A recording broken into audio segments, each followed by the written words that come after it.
भद्रकाली कपालिनी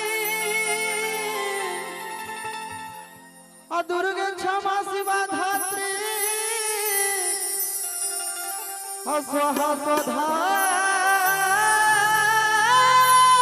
नमस्तुते।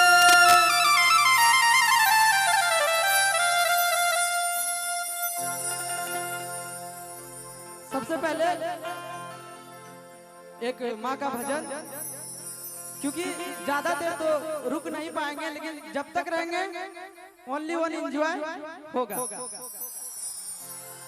जी।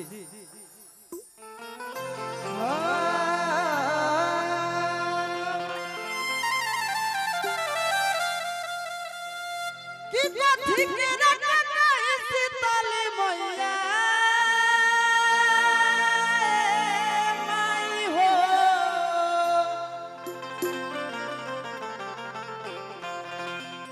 कि कथी के रटना सीताली मैया कथी के रहो,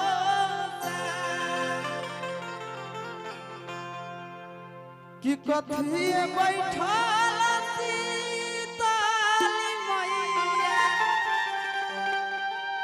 आधारे लामी होके।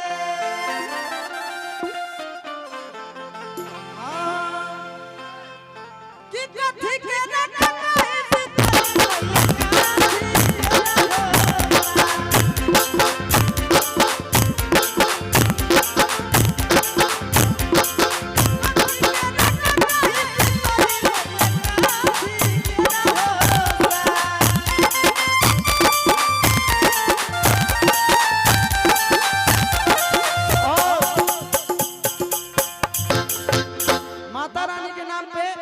जोरदार ताली होना चाहिए, जोरदार हल्ला करके बोल सच्चे दरबार की।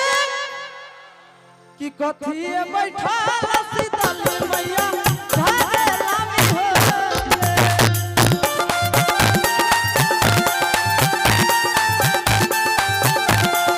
कथी बैठा सीताली मैया धारे लामी होके।